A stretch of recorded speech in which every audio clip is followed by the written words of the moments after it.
याचा अर्थ असा नाही की ज्यूस पूर्णपणे वाईटच असतात. हेल्दी आहे असं समजणं ही सगळ्यात मोठी चूक आहे. पण त्यांचे ज्यूस नेहमीच तितके हेल्दी असतात का? मग प्रश्न असा येतो की ज्यूस प्यायचाच नाही का?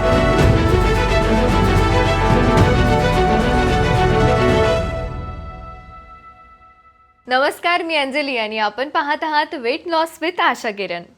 आपल्याकडे एक ठाम समज आहे, फळं म्हणजे हेल्दी आणि फळांचा ज्यूस म्हणजे त्याहून जास्त हेल्दी. सकाळी उठल्यावर, उपवासाला, डाएट करताना, वजन कमी करायचं ठरवलं की पहिलं नाव घेतलं जातं ते म्हणजे ज्यूसचं. पण खरंच सांगायचं तर फळं हेल्दी असतात, पण त्यांचे ज्यूस नेहमीच तितके हेल्दी असतात का? हा प्रश्न आपण कधी स्वतःला विचारतच नाही. आज आपण हाच गैरसमज थोडा शांतपणे, सोप्या शब्दात समजून घेणार आहोत. बघा, फळ आपण चावून खातो तेव्हा त्यातलं फायबर शरीरात जातं. ते फायबर पोट भरलेलं ठेवतं. भूक उशिरा लागते आणि साखर हळूहळू रक्तात जाते. पण तेच फळ जर त्याचा ज्यूस केला तर काय होतं? फायबर बाजूला पडतं आणि फक्त गोड पाणी आपल्या शरीरात जातं. म्हणजे साखर पटकन रक्तात मिसळते. त्यामुळे एनर्जी एकदम येते आणि तितक्याच वेगाने खालीही जाते. मग थोड्याच वेळात पुन्हा भूक लागते, गोड खायची इच्छा होते आणि वजन कमी होण्याऐवजी वाढायची शक्यता जास्त होते. आता बऱ्याच जणांना वाटतं की मी तर घरीच ज्यूस बनवलाय, साखर सुद्धा नाही. हे ऐकायला छान वाटतं, पण वास्तव वेगळं आहे. उदाहरण द्यायचं तर एक सफरचंद खाल्लं तर पोट भरतं, पण त्याचा ज्यूस प्यायला 2-3 सफरचंद लागतात. म्हणजे आपण नकळत जास्त फळं खातो आणि जास्त साखर शरीरात जाते. ही साखर नैसर्गिक असली तरी शरीराला ती साखरच वाटते. बाजारात मिळणारे पॅकेट ज्यूस तर अजूनच वेगळा विषय. No added sugar, 100% fruit, healthy drink असे शब्द मोठ्या अक्षरात लिहिलेले असतात. पण लेबल वाचलं तर कळतं त्यात प्रिझर्वेटिव्ह, फ्लेवर आणि लपलेली साखर असते. हे ज्यूस पोटाची भूक भागवत नाहीत, उलट क्रेविंग्स वाढवतात.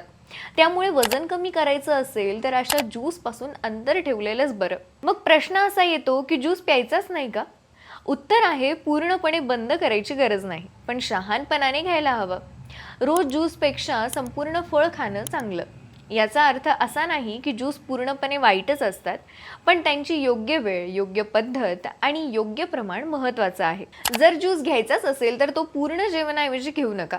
कधीतरी वर्कआउट नंतर किंवा मग खूप चालल्यानंतर थोडासा भाज्यांचा ज्यूस, जसं की दुधी, काकडी, गाजर हे ठीक आहे.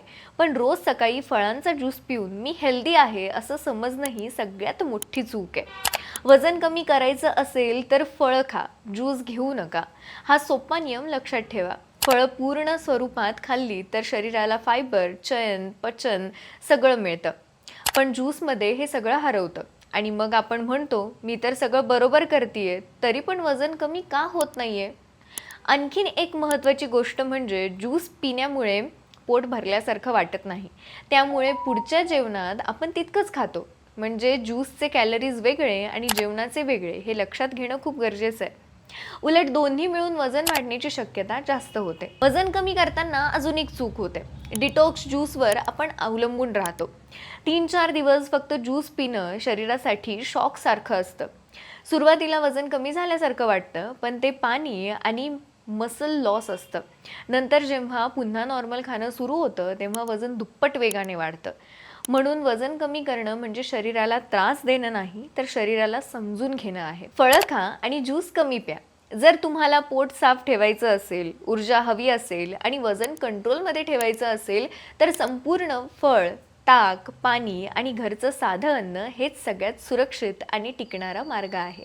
आज आपण फळांच्या ज्यूसबद्दलचा मोठा गैरसमज दूर केला. हेल्दी वाटणारी प्रत्येक गोष्ट शरीरासाठी योग्यच असेल असं नाही.